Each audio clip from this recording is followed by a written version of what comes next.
This week I've got a very special guest, my 9-year-old daughter Summer. She asked me, Dad, how do I lose weight? I'm a dad. I couldn't tell her. So Harriet Walker, accredited sports dietitian, Dr. Mac, fitness guru, are here to tell a young female how to start their journey. This is a really interesting one. It's close to my heart and there's a lot of great info for you guys out there. Let's enjoy this. Welcome to the Body Science Podcast, bringing you everything you need, want and should know about health, fitness, nutrition and training. As always, the information contained in this podcast is for the information purposes only and is not designed to diagnose or be prescriptive to treat, prevent or manage any injury, disease or other health-related condition. All information provided in the podcast is the opinion of the individual and other contributors and does not represent the policy, procedure or opinion of any other corporate entity or third party. Warning, this Body Science Podcast occasionally contains strong language which may be unsuitable for children, unusual humour, which may be unsuitable for some adults, and advanced science, which may be unsuitable for bro science majors. Stay tuned. The Body Science Podcast is about to start. Burn the fat and feed the muscles with this high-protein, low-carb, low-fat, best-tasting daily protein powder. Hydroxyburnlean 5 proteins are released in a sustained chronological order, therefore maintaining their different absorption rates, fast and slow, ensuring constant muscle fuel so you stay fit, happy and healthy. This synergistic blend also includes 17 vitamins and minerals, added carnitine, and a proprietary blend of digestive enzymes, Digizyme, and a Rafti prebiotic to aid digestive health. Welcome to Body Science HQ. It's fit, happy, healthy time again. With my co-host, Dr. Mac. I don't think I need to talk about your Instagram account anymore. We've done that. It's flying. Boring. Absolutely flying. Last week we had a great chat with Harriet Walker, dietitian. She has rocked up again. G'day. We actually didn't let her go, if anyone needs to know, because we came up with an idea that we thought might be a good podcast. I hope this works, guys. And I'm going to just start off here right now how this came about. Last week my daughter came to me and she started booking Europe. I said, you're a dreamer. She goes, what my real dream, Dad, is I want to drop about 10 kilos and hit Europe next year looking good. And I went, okay, that's got some merit. Summer's 19. She's doing biomedical science at university. If I've got that wrong, let me know. Got your age right. I wrote it down.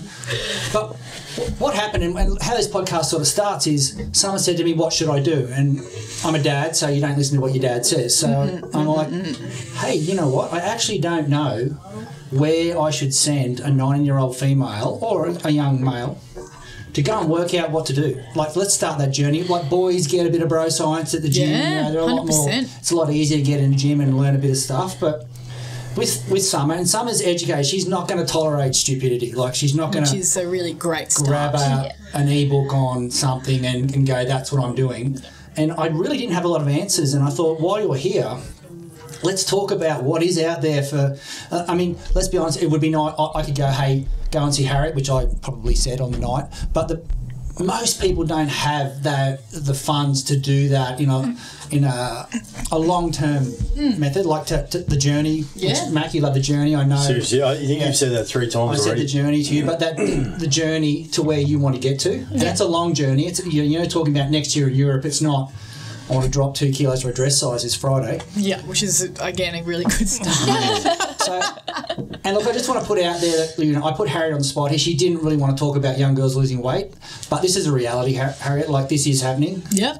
And Matt's here. I want to talk about the training side with you because, you told me you're probably not the person that should be talking to 9-year-old girls about training, and I disagree. Like, let's put names on paper and qualifications on paper. You two are...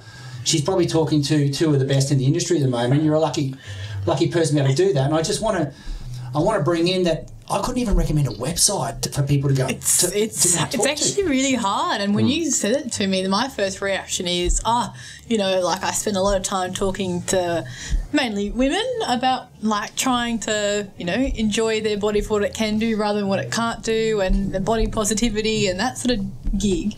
But the reality is, for every time I say that, they're going to go elsewhere, and that's hard. That's hard for me to stomach as well, because working with the athletic population and general population, when people start talking weight loss, it's a massive diet culture in this world, and we think if we're not on a diet, then what? So I think my initial reaction is, is it even appropriate to be talking about this stuff? But then on the flip side of that, I would rather Summer be talking to somebody who's accountable for their information and for their recommendations, and if that's something that she wants to do, then perhaps I'm arming her with some information about, nutrition to support her training, coming from a full performance perspective, how you might go about building some lean muscle mass, which I'm all for, getting, the girls into the gym. And so I suppose that's a pretty good place to start. But in terms of where you'd look, you've actually sort of hit something there where I'd say, go see a dietitian. But if you don't, again, if the funds aren't there, there's probably some really basic websites that give you nutrition information. But it is important to acknowledge that there's a lot of crappy information out there. Yeah. So, I think doing your background checks on who you're asking is the first big step, and we discussed that in the last podcast. That's a couple of. Well, the go-to is social media, isn't that's pretty much where most people will look. Where would you look now? From friends and from social media, there is a lot of people out there, like the big names in the industry that but I would definitely go to Google. Yeah. I would simply type in how to lose weight, something as simple as that. And that's what you type, how to lose weight? Pretty much. Okay. I would go that basic. Yeah, wow. Do you want to give me a bit of a background, I suppose? Let's have a crack at this. Prefacing it with first thing I'm going to say is let's look at your training. Let's look at getting you fit, happy, healthy first. 10 and let's take the emphasis off weight loss perhaps, and let's look at making, your body feel good, making sure that you're hitting the right nutrients for your training. I know you want to do the right thing here. Yep. But I'm not going to sugarcoat this. I want to lose X kilos, Dad. It's not so much kilos, it's just slimming myself down. I don't really care about the scale. Yeah, the scales don't matter. I don't care about the scale. It's the mirror, maybe. Yeah. Hey, and that's probably the physique industry is all about. Yeah. It doesn't really matter what you weigh. No one really cares what you weigh, and I don't really care what you can lift. Yeah. Which everyone wants to put out. Is that right, Mac? Yeah. You don't care what someone can lift? No, Summer. I'm not really worried. I'm not really worried about what Summer can lift. I care a great deal about what other context. So, but what I was getting at there is, a lot of people are putting things on social media, lifting heavy weights, and that is probably, contradictory to good training practice for the vast majority of people, and so. Yeah, and you mentioned, the higher profile Insta famers of the world who are putting some stuff out there that is not. And we say things like evidence based, and we say,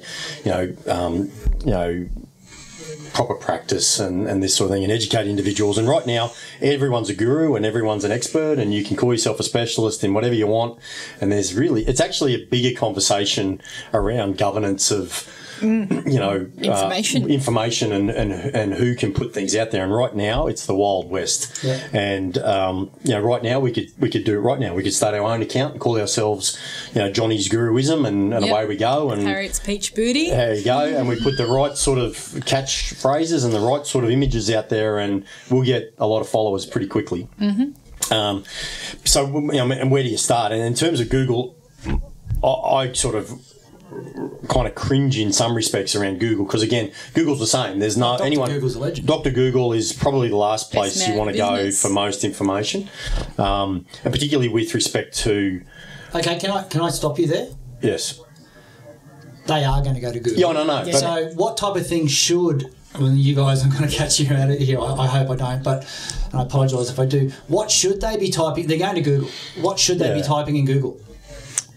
How to construct a well-balanced and whole foods approach to I'm going to get that domain name now. That's a screamer. I mean, there's probably nothing wrong with that sort of term, how do I lose weight or things like that. The problem, the challenge is that discerning between quality information is really challenging. And so... And I had that the other night. That's what I just said. And even how do you ask the right questions? Yeah, and it's a really challenging place to start. And there is no one answer. I mean, I don't have an answer for you. Here's the perfect Google search. But I think it's probably a case of asking... By asking questions, I mean looking at where the information comes from. So if you can identify the source of the information and try and quantify that somewhat with... recognised qualifications. The front line in this is personal trainers. I mean, that's the front end of this in terms of industry-based weight loss, I suppose. It probably shouldn't be. It probably should be. One of the PTs get sued the other day for giving nutrition advice. It started that little... I don't actually know, but probably should have. Probably about time. But a PT is not meant to give nutrition advice. No. Scope of practice. Scope of practice is a big deal in nutrition. PTs do a very rudimentary amount of general information. The sort of information... Guidelines. Yeah, guidelines. They can provide safe guidelines that are standard. So, Harriet, how many PTs are hitting you up every week to help their clients? Two. Big Kev down at 98. And Wade down in Sydney, they're coming to me, but they're also they're seasoned. You know what I mean? They know what, and they don't care. Results-driven, they want results. Exactly, they want the best for their. And we've got things like the Australian Guide to Healthy Eating, which is looking at serve sizes, which is actually people poo-poo the old Australian Guide to Healthy Eating. It's actually a really good framework to start from. Have you ever heard of that, Summer? Probably we've learned it at school. But I don't actually know. But when I'm comparing the Australian Guide to Healthy Eating with some chick who's got abs on Instagram, it's a hard sell because it's a government-based recommended general guideline, and it is a guideline, versus something that's really sparkly and shiny with a big bum. It's a hard sell, and that would be a resource that would be actually quite useful for most people. And like I said, a lot of people rip that stuff to shreds because it's government-based. We might stick that link at the bottom of this podcast. Yeah. They've got the great serve sizes. They've got... And I think if people actually did that, we wouldn't have half the problems that we do. They're very quick to, shred stuff because it's not, the latest fancy stuff.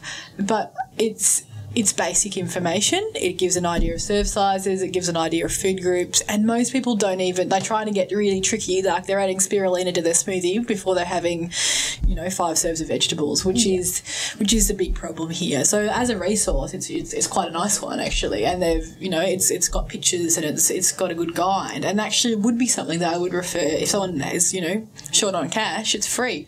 They've got calculators on how much, energy I should be having in the day, and serve size is appropriate to my activity level. And a lot of that stuff is what I use, but I also look at other contexts around, okay, who's sitting in front of me, what's their... From a sports dietitian perspective, I'm looking at grams per kilo of body weight, protein, carbs, getting the nutrition around their training, and that's the sort of education we're giving as well. But there's nothing wrong with getting the basics right, and I think a lot of people are trying to run before they can crawl. Yeah. But give us an idea about your training. Like, what have you said you've just started, a bit of a new routine?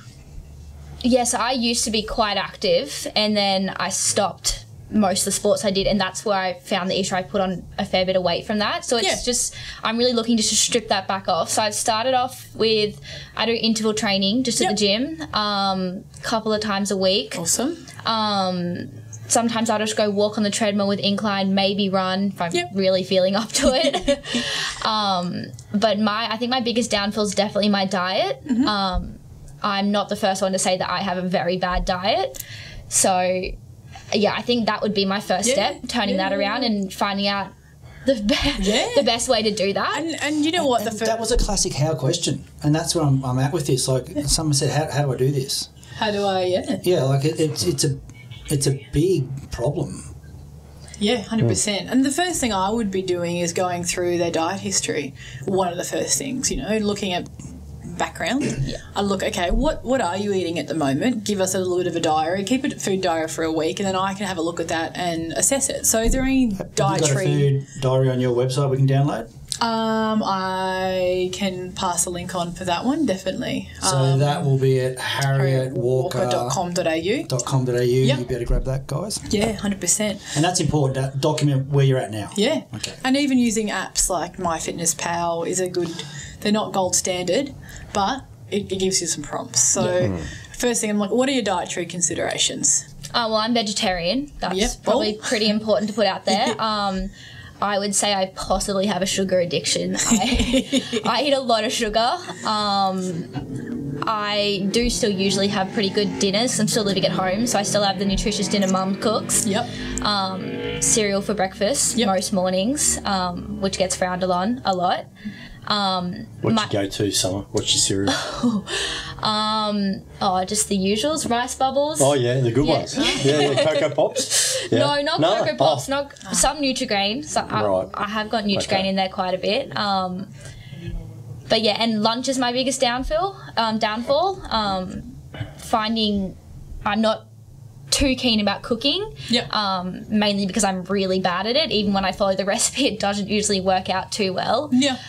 So I find myself reaching for packeted foods or just whatever's in the fridge ready just to grab. Convenience, or walking across and getting a Subway or something. So are you seriously going to meal prep? Like if Harriet said, I want you to meal prep, I'm genuinely serious. There are some really good commercial meal prep options out there. There's a whole bunch of them. Because I'm saying I don't like meal prep. I hate meal prep. I know I try and do it, but I'm terrible at it. But there are good options out there that are pretty cost effective. That that provide fresh meals. A lot of the frozen ones aren't much chopped by the time you heat them back up, but there are some good ones out there. 100%. So I think that solve that. I'm just going to throw the dad coin in the middle of this again. You're 19.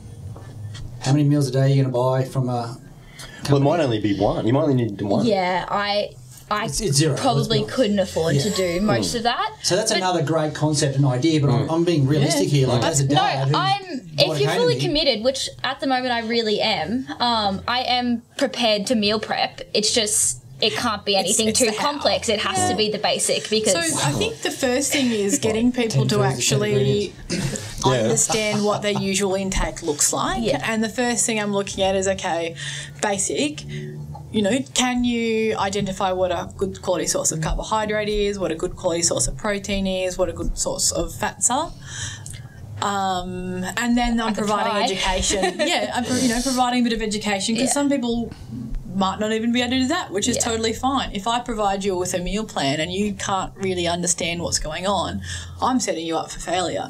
So it might be that, okay, for the first couple of weeks, what we're doing is getting you to clean out your pantry and start adding in like an extra serve, making sure that each main meal has got a good quality source of protein in it. So I would be providing a little bit of education around, okay, what is a good source of protein at breakfast? What can you do at lunchtime? What can you do at dinner? For a vegan, for a vegetarian. That's a really important one because protein intake for vegetarians is, it's an area of focus. She's lacto-ovo, so she is. So she. I still eat the dairy, eggs, everything, just the actual meat itself. Yeah. Okay. Fine. Yeah. So just cleaning it up a little bit for the first part and actually getting you to tune in. Okay, I'm going to dad this again and I'm really sorry. That's okay. To a 19-year-old girl or guy, what does cleaning it up a little bit mean? Because like I was saying before, like there's lots of tricky stuff you can do. Most people aren't doing the basics right. And there's no point in us graduating up to a meal plan if you want to get really targeted, if you aren't able to get yourself together. Like it's a process, And I want to talk about that journey because Mackie loved journeys. Now, you've just talked about cleaning up a little bit. Or you've talked about meal planning. Okay, what's the difference that someone's going to see if she takes either of those approaches? I think we were looking at getting more food prepared at home. I think it would look like... I'm talking a week-by-week process. Like, she's 19. I deal with a lot of people come to us and talk to us about what ifs, how do I... I talk to you a lot about Mac and I talk to you a lot about Harriet. Someone's going to go, oh, okay, yep, I've dropped this. What's it going to do to me? How many kilos am I going to lose this week? Where am I at? What's safe? Like, what am I going to do? What happens if I have a drink that night? What if we get KFC one night? Like, can we go through this little process of what these people should expect? You know, like, 100%. And those are the questions that. First thing, well, not first thing, but a thing is health is a skill. Like, just like everything else, it takes practice. Like, I'm a dietitian. I've studied for 5-6 years, and I was 19 and I was studying. I was eating muffins before lecture, thinking that a wholemeal muffin was a good option. You know, and it's cheap. Like, it's cheap carbs, makes me feel full, makes me happy, all good. But through practice and implementation of the theory, it's a skill base that I've now learnt, and it's habits that I've now established. So I think in the first 2 to 4 weeks of cleaning up your diet, you can expect to screw up a whole lot. To let yourself get too hungry, to get too full. I would expect people to forget meals, you know, and I prime people to say, look, you're gonna screw up a little bit, so don't expect perfect. So when they do fall off the bandwagon, so to speak, they can get back on and be curious but not judgmental. So be curious about, okay, what went wrong, and have a chat to somebody who you can work through it with. But don't judge yourself like, oh, I failed, therefore I'm never going to be good at this nutrition thing, because I was never good at this nutrition thing. It's just habit now, you know. And like I was saying, health is a skill. You're not going to nail it the first time. You're not going to nail it probably the 5th time. Question for you, Summer. If you cleaned your diet up, you did meal prep, but you cleaned up your diet, 4 weeks down the track, what are you expecting? Results, 100%. And what's the result? It's modern generation, like no one now. Instant gratification. So, what are you expecting in 4 weeks?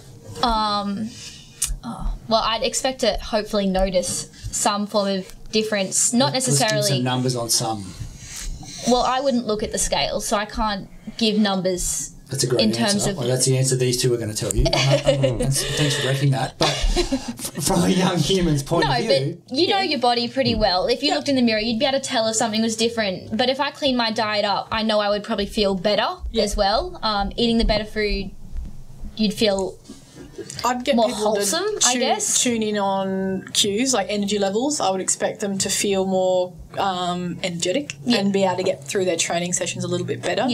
So by, I suppose, including more whole foods, so reducing anything out of a packet, increasing like some, you know, vegetable salad intake at main meals, lunch, dinner. It's funny. That was funny. Yeah, I liked it. And, okay, having a source of protein at breakfast, and I would expect that, okay, at breakfast time, let's have a look at how long it takes you to feel hungry again, because chances are, well, you know, by increasing protein intake around breakfast time, you're going to feel fuller for longer. So that's what I'm getting you to tune into. And that's a really easy one. In terms of weight loss, I would expect you to be better able to train and to sustain training intensity. And you look, a happy side effect might be 1 or 2 kilos just from cutting out processed foods. Again, not that we're focusing on that, but that could be, like I describe it as a happy side effect if that's what we're looking at. Within a month, I think the issue these days is we're watching all these TV shows where people are losing massive amounts of weight. I'm stoked if it's 1/4 kilo a week. You know what I mean? And if you don't have much to lose, 1/2 kilo a week is actually a really sustainable number. But yeah, so I mean, the first step is assessing, okay, what are you doing right now, and what are the big value numbers, like approaches that we can do to get you some runs on the board really quickly. And I think by changing your breakfast up, increasing those energy levels, and potentially identifying what do you have in your environment that you are regularly to choose from for lunches. So you said Subway? Potentially. Yeah, it's just convenient. So we live across the road. There's Subway, sushi. Yeah.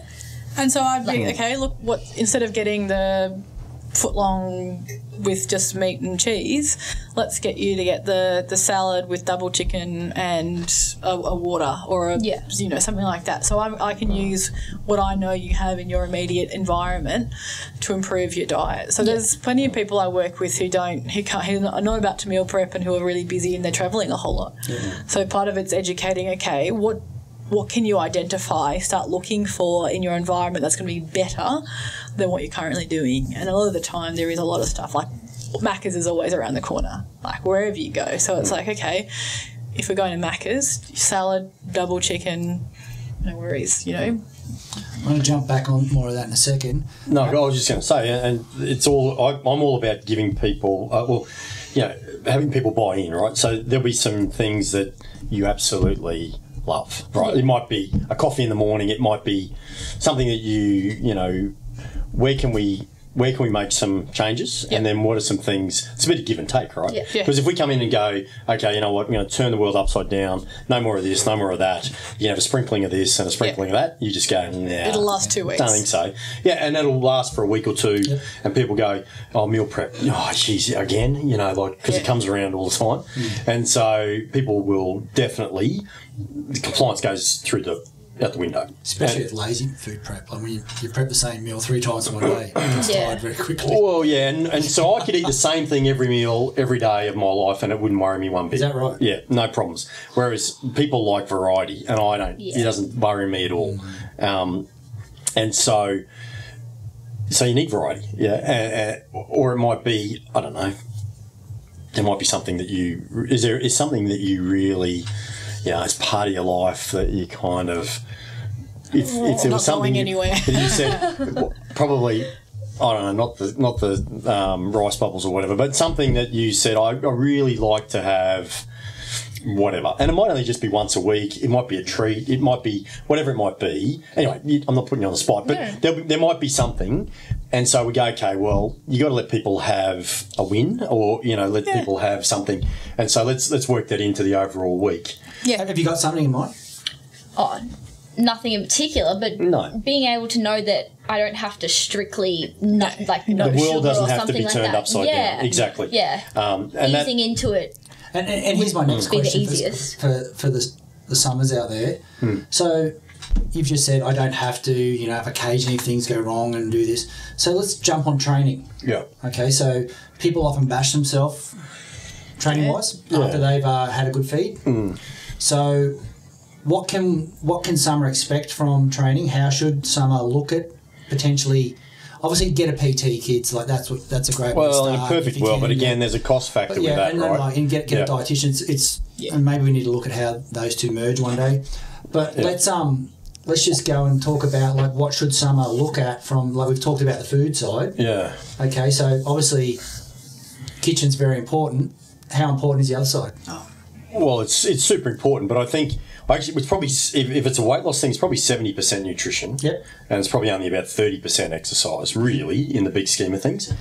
And there's lots of throwaway comments like you can't out-train a bad diet and all that. So I actually don't agree with that. I was going to say that one, but I've worked in the NRL. Trust me, I've helped blokes out-train bad diets. But anyway, so and anyone who's listening to this who work, they know exactly who they are. So having said that, but you mentioned and again, it would be the same thing. It would be a conversation around what are you currently doing, how many sessions a week, and even where are those ideas currently coming from. So I'm guessing probably, like whether people are training in a home gym, commercial gym, because the commercial gym, a lot of people find that pretty intimidating. It is intimidating. And absolutely. So what are you doing currently? Do you go to a gym or at home? What are you doing? So we have a home gym, but it's pretty well known, that home gym. It appears on social media most days. Hashtag my garage. Right. There's a website coming. When you come over. There's an ebook coming. I've got to check how much freight's there. How many plates? Not enough weight for you, we need serious price. It's all right. It's not about me. But it's pretty decked out. There's pretty much everything that I would want to use at that gym. Yeah. And it's in the comfort of my own home. So even if there was half the equipment there was, I would still 100% choose to go there versus going and paying for a gym membership. You don't need equipment to train. That's not an excuse, but like moving forward. No, but so you train I know. I'm not saying I do need equipment, but I'm saying I really benefit from the fact it's at home. Yeah, and so perfect, right? Well, that's great, and that's a bit of that's a luxury. I mean, not a lot of people will have that option. And so there's a conversation around what you do and how you do it and that sort of thing. I'm very much an advocate of, like we've already said, it's not about what the scales say. I'm very much about maintaining quality lean muscle mass, so lean body mass. Yep. You won't say the muscle, so people think, How do you say that nicely for a female? If you love lifting, lean muscle is a great way to say it. Toned. Well, the word is toned that we tell people not to use, but fundamentally being toned means maintaining or developing lean body mass and losing fat. Perfect. Because the tone is seeing what's underneath perhaps the subcutaneous body fat, which anyway. And so you mentioned you're doing some interval training and that sort of thing, which is outstanding. How many times a week? 2, 3, 4. It really depends. In between 2 and 4. Okay, so that sounds about right. You're in the right ballpark. Just on the exercise and the equipment thing, I see a lot of people out jogging who really have no business jogging. And by that I mean you don't have to jog to lose weight. I see, a lot of people aren't biomechanically built to jog or run. So just walk. It's okay. We're going to get, you'll still burn up the calories. So someone should walk how many times a week to start? Well, how long? Well, again, the guidelines are pretty simple. It's sort of 30 to 40 minutes every day or most days. Yep. It's about getting your heart rate up. You want to get your heart rate up around 140 beats, 150 beats per minute. So it's like talk test. Yeah, it's a talk test. So you're puffing when you talk. Yeah, and I would say train with a friend if you have. If you can go for a walk with a friend, it's a brisk walk. You can still maintain a conversation, but you're getting along and it's not a stroll. Yep. That sort of thing, is really effective. And if you could add, and I would say you add 1 or 2 of those in with what you're doing in the gym, and already your caloric expenditure will increase substantially. Yeah. So, and in terms of the actual numbers, I think, and ballpark numbers, if you walk for sort of 30, let's say 20, 30 minutes at a brisk walk, maybe, and don't worry about this summer, but the numbers, 6.5, like if you're walking briskly, it's probably 6.5 kilometres per hour. You'll burn 80 to 100 calories ballpark. So if you add that into your week, there's an extra couple of hundred calories over that week. Yep. And so we talk about a weekly caloric deficit in the ballpark of, say, 500 calories or whatever it might be. And that's enough not to really notice. And that's so it's not about going right. from 3,000 calories down to 1,200 calories, which feels like the magic number. Yeah, exactly. That's not sustainable. No, that's right. In most cases. Yeah. And so if it's a combination of the exercise and the nutrition, not all one or the other, then you're in the ballpark. And that's what I say. If I want to get into a sort of a 500 calorie deficit, 200 calories of that or 150 calories might come from exercise, then only 150 or so, maybe 200 calories has to come from diet. And that's the difference between changing from Nutri-Grain for breakfast to like some boiled eggs on toast. Exactly. You know what I Yeah, mean? in one meal almost. Yeah. So job done almost for a start. And then you'll do that for 3 months. Yeah, and you're in business. I mean, it's not, in reinventing the wheel.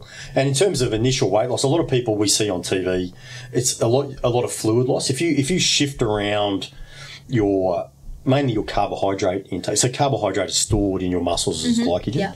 Biomedical science, maybe you know that.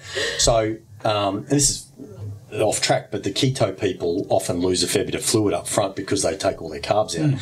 So not dissimilar to what we're talking about here. If we take mainly the fructose out of your diet and the sucrose, I suppose, and play around with the sugars and drop off some of those simple carbohydrates, those refined carbs, the packet carbs, the rice bubbles of the world. So what type of words is the summer crew looking for on a nutritional panel to stay away from?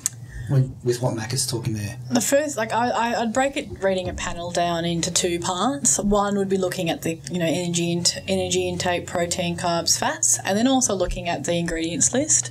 So good rule of thumb is, okay, if it's out of a packet, I'm looking for 5 to 10 grams of protein in a serve. I'm looking for 3-ish grams of carbs. Oh, no, not carbs, a fibre, so a higher fibre.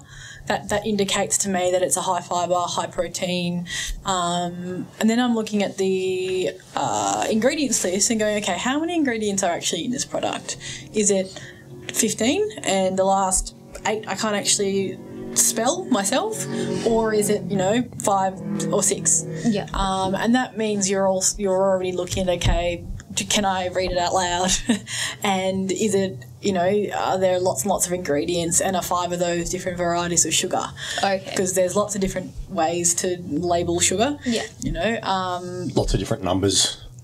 And if it's covered in numbers, it's probably not great. So we're looking for less than 5 or 6 ingredients is going to be a good start, and then making sure protein intake, if you've not sort of been having. If you haven't been training for very long, lean 5. A slightly. I don't want to drop my protein in the middle of this, mate. That'd be unethical. a slightly higher protein. No, you didn't. Intake. I did. But from someone's point of view, she is. Yeah, if you're starting out a new training program, a slightly higher protein intake is going to be beneficial. So looking at the labels and going, okay, how am I going to increase that just a little bit? And then the next one I would actually, off the back of the training thing, is this is a big bugbear of mine with chicks getting into the gym. They're going to do exercise purely to burn calories. Mm-hmm. So they're turning up wanting to do fasted training. And if it's a walk, or if it's yoga, or if it's something low intensity, by all means, you don't need to fuel that. Yeah. But if I'm about to do a 60-minute high intensity, whether it's on the oval or at the gym with weights, whatever, and I don't have a little bit of something in the tank to go, I'm going to be dying the arse halfway through. You're really you do a lot with the 98 Riley crew. Yeah. What type of fuel are they having? And this is a bit off track for you, but what Harriet's saying here is don't starve yourself. Yeah. So how are they fueling up before a session? I mean, their sessions are grueling, but a lot of the the 98 sessions are great picture of you last week that came up on the MC there was various positions of me trying to get air in, various heights. Started up here and it was on the floor trying to breathe by the end of it. But, when people are starting out at somewhere like 98, they potentially aren't thinking about their fueling their session, and they're wondering why they feel like absolute junk. You're always going to feel like junk after a 98 session because it's a hard workout. Yep. But if you're getting halfway through and wondering if you're going to be able to finish it, that's an indicator to me that you haven't fueled properly. Like I said, if it's yoga or walking, no worries, mate. You can, you get out of bed and go. All good. But if I'm going to a class purely for focusing on calorie burn, but I'm not thinking about performance, I can push harder if I've got a little bit of food in the tank. So I'm telling people, okay, a little bit of carbohydrate and protein, even if just the carbohydrate, if it's training at 5 o'clock in the morning, I know it's hard to eat, but, a piece of fruit before you go to train is going to make you feel a whole lot better. Can you help me define a piece of fruit? I would just pop a little banana in the car on the way there, or mandarin or something, anything I would say at this stage. And people report straight away that just by making that little change, they get through the session better. Yeah. You would not be agreeing with that one bit, would you, Macca? Well, I'm watching your facial expressions, and I know dietitian, I get it, and stay in your own lane. Oh. No. It's a feel thing. I get that. What do you mean? For summer? You're not a massive fructose fan. A fruit person. Yeah. And that's... No, I'm not a massive fruit person, but I'm talking about fructose syrup that's in an additive in processed foods. I'm not talking about fruit. Okay. No, different sort of. Sorry. Yeah. No, that's okay. That's okay, and it's good to clarify. Definitely. I mean, fructose syrup as a sweetener, bad karma. 100%. Yeah. Would you agree? Yeah. You look at food sources in Australia. It's becoming increasingly higher fructose, but America is definitely somewhere where there's an over-reliance, and it is causing a lot of issues. Yeah, but fruit for sure. Yeah. I don't eat a whole lot of fruit, but that's... I saw your lunch. Yeah. But you know what? Animal groups. You know, you're old enough to know most what works of for you. the animal groups were covered there, I think. Yeah. But I think, you know, for the average punter, if they're turning up and expecting the best from themselves from a training session and they're just trying to burn calories, it's not the right mindset to be turning up to exercises. It's performance, you know what I mean? Even if you're not an athlete, you might be soon. You know, you're training like one. So I'd think, you know, think about what you're putting in your mouth, even if it's, you know, could be a protein shake with a bit of carbs in it, if that suits you. And how early before training? Yeah, that's personal preference, and I would trial a few things. Some people can eat right before training, no worries, and they don't get any tummy upset. Some people will have to be an hour. Like generally an hour is a good one, but you know, for me, if I'm had a rowing session at 5:45 and you know I'm leaving home at 5:15, but I know I've got an hour and a half of high intensity training, it's you know it's a coffee and you know a piece of fruit minimum. I'm trying to get like I'm training myself to get more in so that I can get the most out of that training session. Okay. You've got to do the best you can. And that's the difference too between a 20-minute drive to the gym versus on site. And it might be just whilst you're putting your shoes on and, you know, getting dressed for the workout. Yeah. A banana's not a great deal of volume in terms of food. So, you know, it's not a whole pineapple. So, unless some of you like pineapple, which might be, you know, but you know, so you can play around with that a little bit. I think it's an individual tolerance thing. So you mentioned coffee. Yes. Obviously, that's the Nescafe is the cheapest pre-trainer for anyone new to caffeine stimulation pre-training, which the world loves. We all love it. Entry level. Yeah. But, so, you know. Anything wrong with apart from 19-year-olds being told to take a cup of coffee, because we're not telling 19-year-olds to take a cup of coffee. 19-year-olds do use coffee. So, yeah, a coffee is like a really fantastic pre-trainer. And 19, I think you're old enough to look after yourself, you know? Exactly. We know that caffeine from a performance perspective is really beneficial. Anything above, say, like if we're relying on caffeine to get through the day, we got to look at your sleep patterns 100%. And at 19, maybe you do need to look at your sleep patterns. So we're having a banana and a coffee, or we're having a banana or a coffee, or both different things. But so banana will be providing us with carbohydrates, and then coffee is giving us that caffeine. So when we're looking at about 100 milligrams. That's you normally would go off milligrams per kilo of body weight, but a cup of coffee is going to give you somewhere between 60 and 100 milligrams, depending if it's instant or espresso. But a little bit of kick up the bum before you go into the gym is going to give you a good session. So I definitely, if you like coffee, don't have it if you don't like it. But it's not, it is something that I would. You like caffeine, Greg? I've been known to have the little bit now and then. Bit of a stimulant junkie. Oh, look, our industry thrives on caffeine. It's part of... Makes the world go around, doesn't it? Yeah, and look, and then there's plenty of information to say that, like I said, if we're relying on it to get through the day, we need to look at the underlying problem there. But a bit of coffee, 3 cups of coffee per day has actually got some health benefits. They're high in antioxidants, good for gut health as well. So, black coffee with a bit of milk, or if you want to have milk with it, no worries. So if you tolerate that, fine, then that's a good one. So I mean, what we've done so far is we've gone through what you normally have, look at, okay, where do we need to work? Let's make a list of what we could improve. Let's start with the first 2. We're going to decrease packaged food and we're going to increase protein distribution across the day. Then we're going to zone in on your training nutrition. You go, okay, what are you having before training?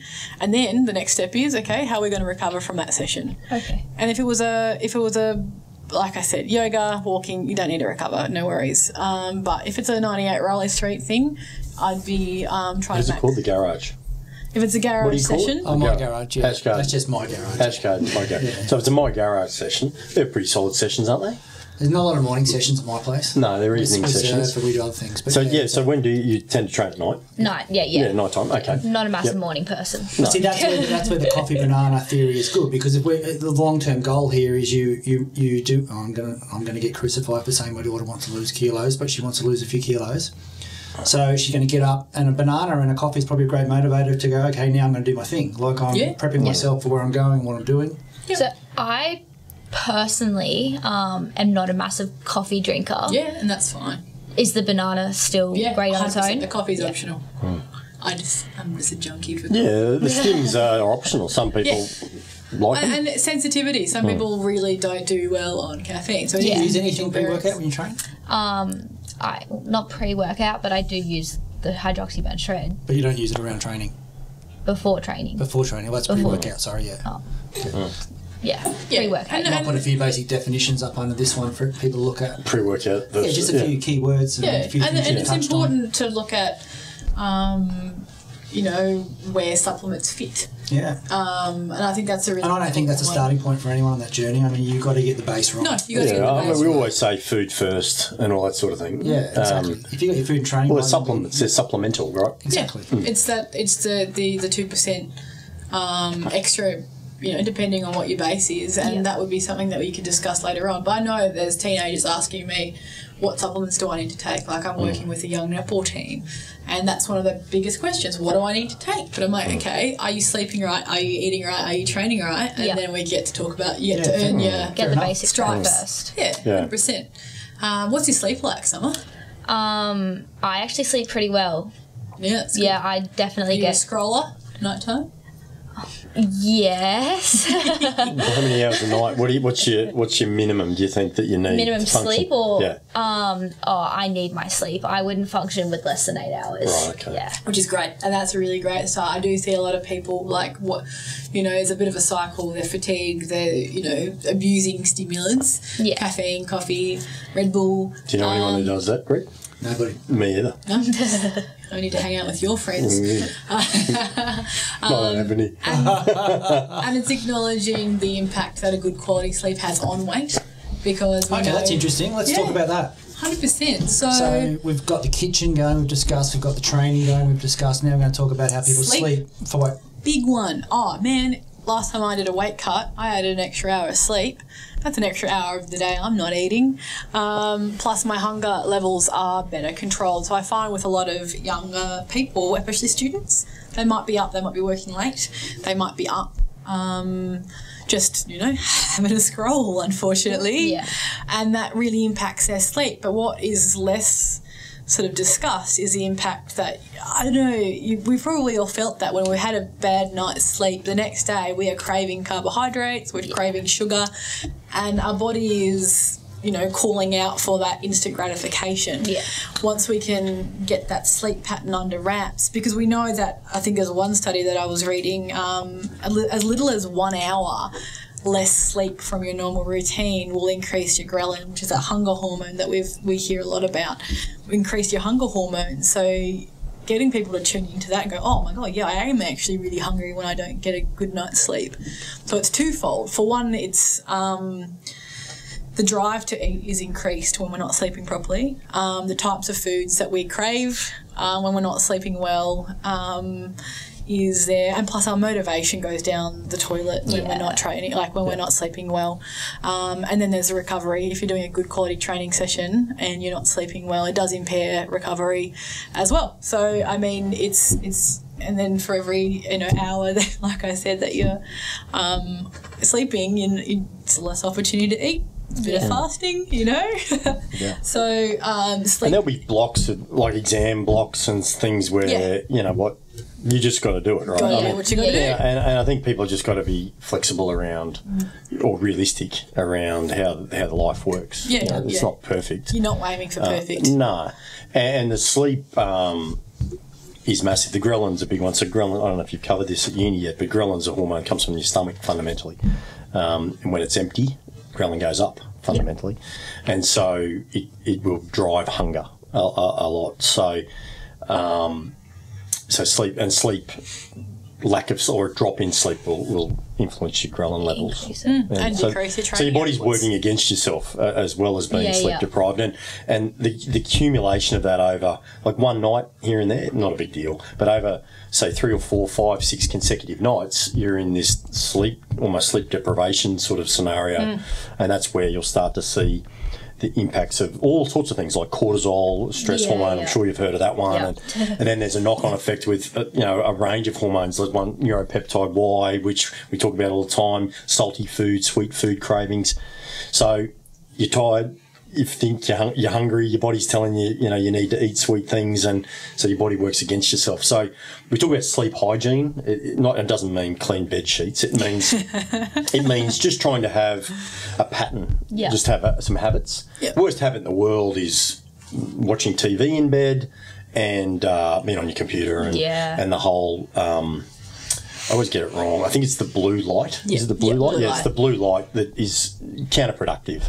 Yeah. And that actually is a really interesting, and I won't bore you with it, but in terms of how the body perceives that light and these little receptors in your eyes and melatonin, and it's all very complicated, but you're sending these mixed messages to your body about whether it should be awake or asleep. Diurnal, Greg. So there's a lot of stuff going on, and we've gone a little bit off track. But if you can just get into a routine, then you're in business. Yeah, and I say wind the clock back half an hour, forward half an hour. Try and get 15 minutes early to bed, or half an hour early to bed. Not a problem for you, but if your buddies are asking, sleep is a big one, and it makes people just feel better when they're sleeping better. Yeah. And from a body composition, I think it's, if you look at sleep as a weight loss pill, people would be doing a lot more of it.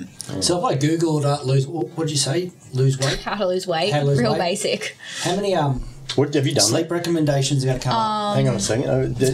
No, not those exact words. So what sort of things has come up when you've used different words? Being vegetarian, I went very much vegetarian based. I typed in vegetarian diets, or what should a vegetarian be eating. I typed in vegetarian proteins. Most of my searches were based upon that. Then I really went to Dad more than anything else. And that's where it all fell over. And here we are. Because dads can never give advice. Trust me.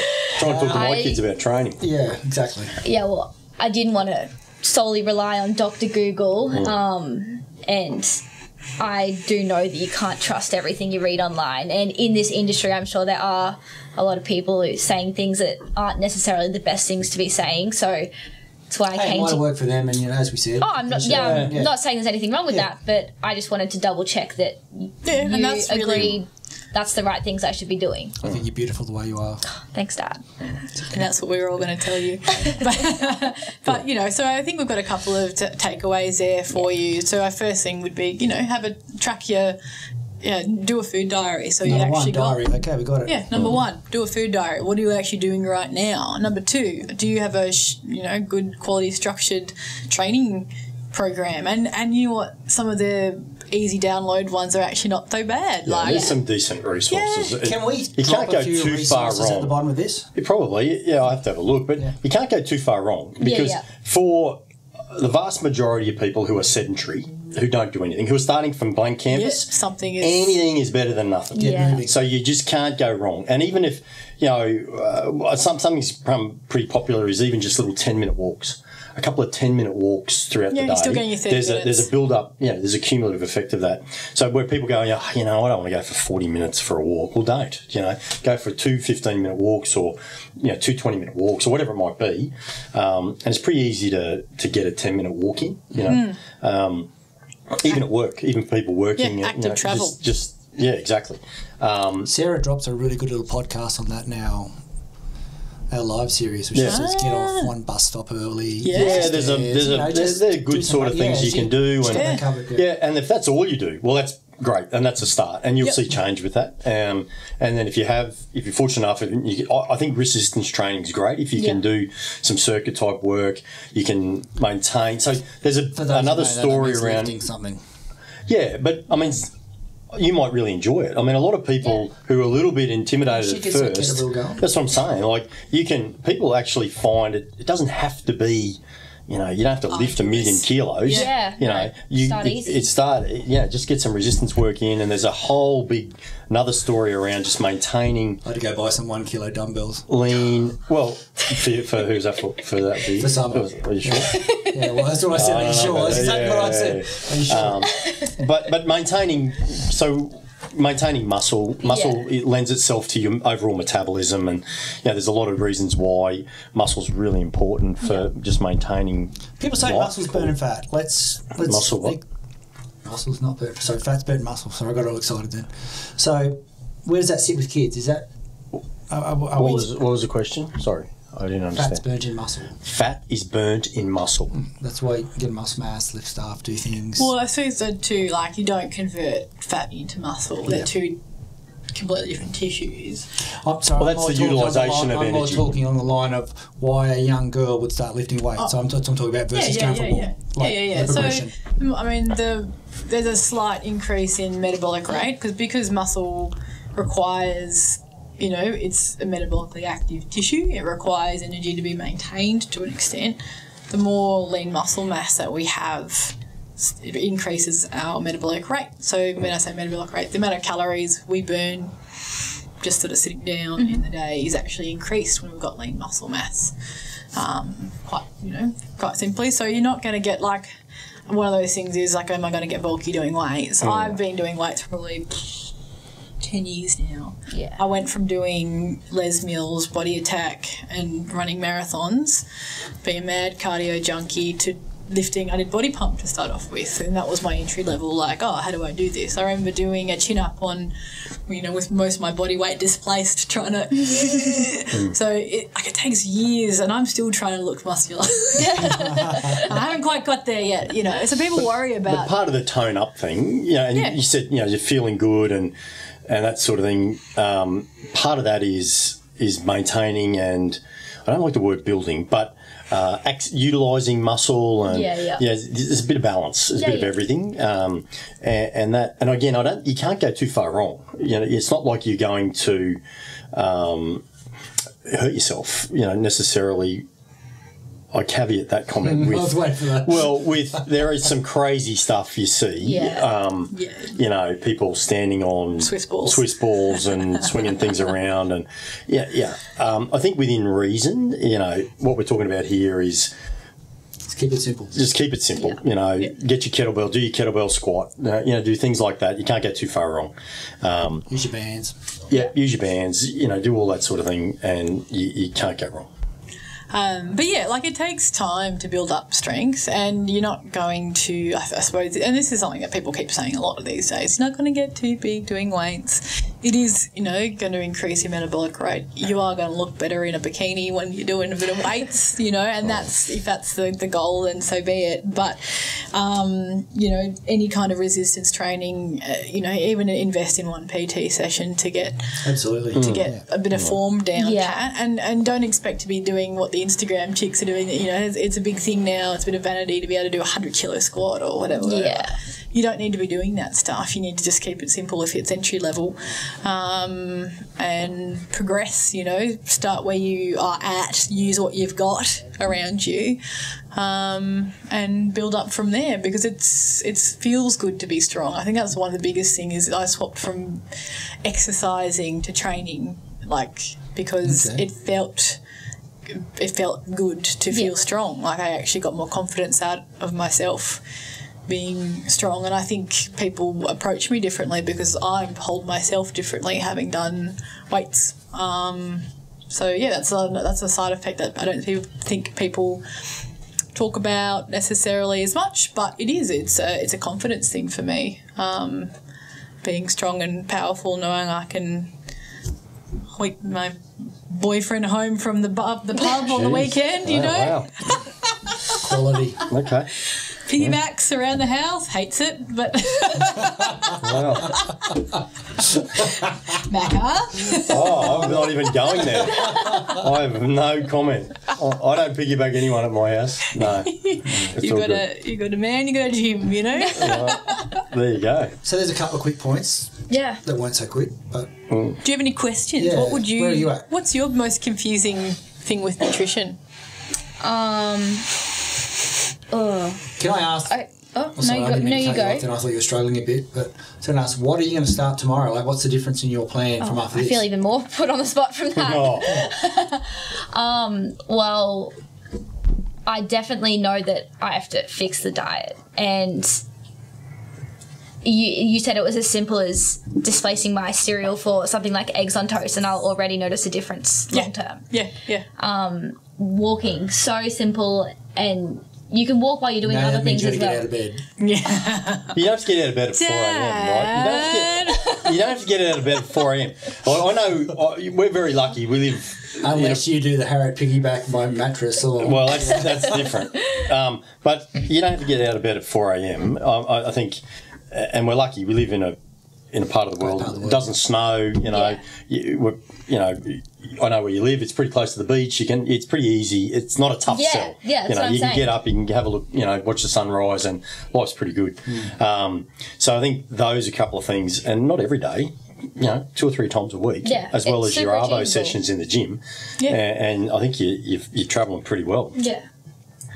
That's the plan. That's the plan. And keep your hydration up. You know, keep your water up and things like that. Just basic, just simple things. Fill up your plate with more plant-based foods. More vegetables. Make sure you got half your plate. That's the next thing. Look at your plate. Half a plate of veggies, source of protein, source of carbs.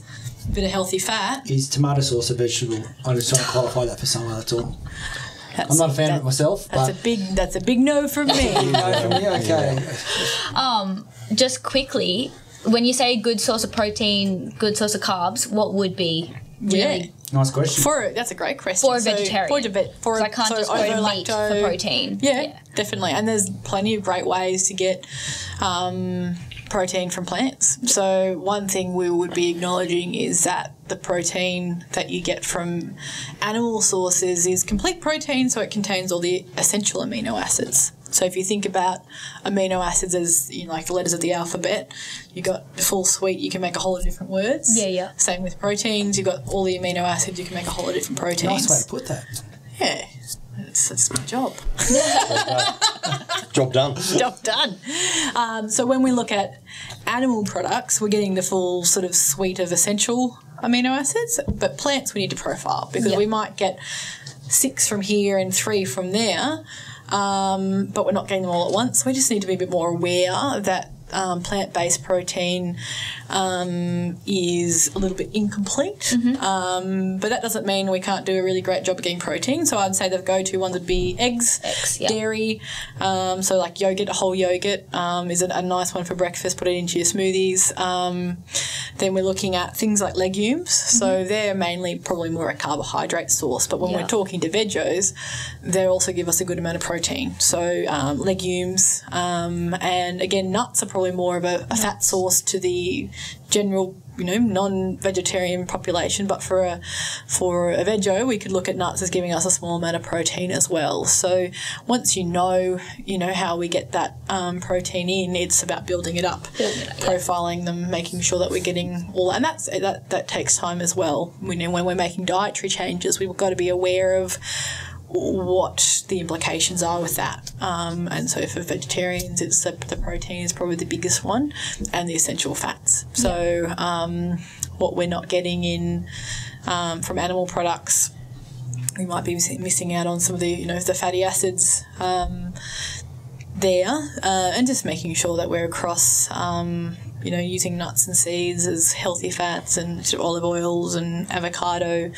and utilising those as a way of keeping full as well, and also makes it meal taste good as well. So I use a plate model really commonly it's a really simple, it's offensively simple, but cut your plate in half, you got veggies on one side, you got a fistful of protein, fistful of carbs, and like a thumb of fat.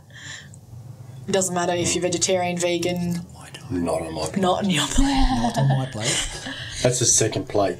There's another plate. There's another plate of animal products. Carbs. But I do like that. That's a great theory. People need to be able to visualise that, because it's hard. Let's be honest.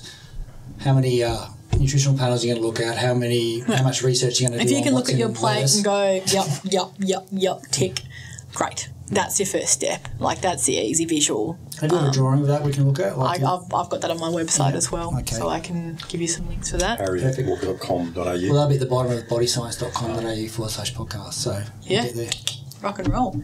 But yeah, so I think you've got some good questions there, and definitely more work that we could do with you, building up on those basic ones. But I think for the first month, if you were going to change your breakfast up, have a look at your lunch options on the go, add in some walks and a bit of resistance training, that's an easy runs on the board. I think you'd notice a difference.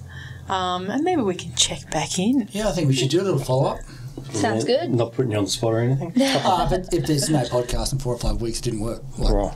But hey, that's There'll the be industry. That's what's happening. There'll be podcasts in 3 or 4 weeks, mate. Don't worry about it. Yes. There'll be episode 45. No camera. No camera, you think? Got enough? We had complaints. Well, can't see you anyway. You're hiding behind the thing. mic, yeah. Exactly. It's about you three today. Yeah. So, Summer, anything else? No, I've found it got a really plan? beneficial. Yeah. We might try and create a little PDF there with those 3 or 4 key points on it. Yep. Just some basic information. Easy. And go past there, and a lot of links back to stuff you've got, obviously. Yeah. Yep. Perfect. That diary, and also the plate model sheets guide to setting up a healthy meal.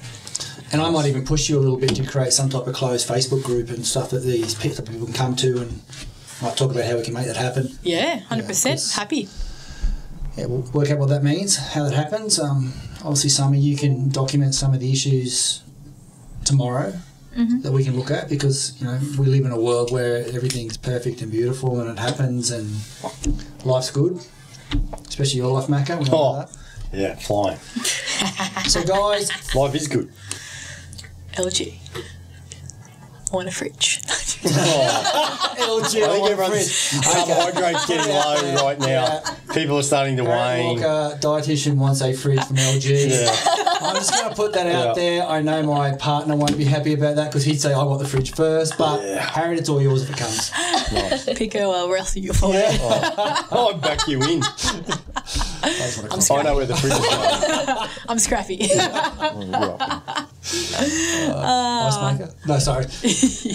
Guys, thanks for coming today. I really appreciate you two hanging around to chat with Summer. Like, that was a little bit left field. We didn't do a lot of planning for that, and I really appreciate what you did there. Thank you so much. Oh, absolute pleasure. I didn't say much at all. It was all Harriet. It was good. That's one of our better ones, Mac. And I just want to thank everyone again. I really mean that, because you guys hung around. I appreciate that. Awesome. Absolute pleasure. No problem. Any old time. Cool. Giddy up, it's all over. Thanks, guys. Rock on. Thank you. This podcast was brought to you by one of our favourite products, Hydroxyburn Lean 5, available at ASN nationally, Sporties, DY Discount Vitamins, Fat Burners Only, Evelyn Faye and Rock Hard Supplements.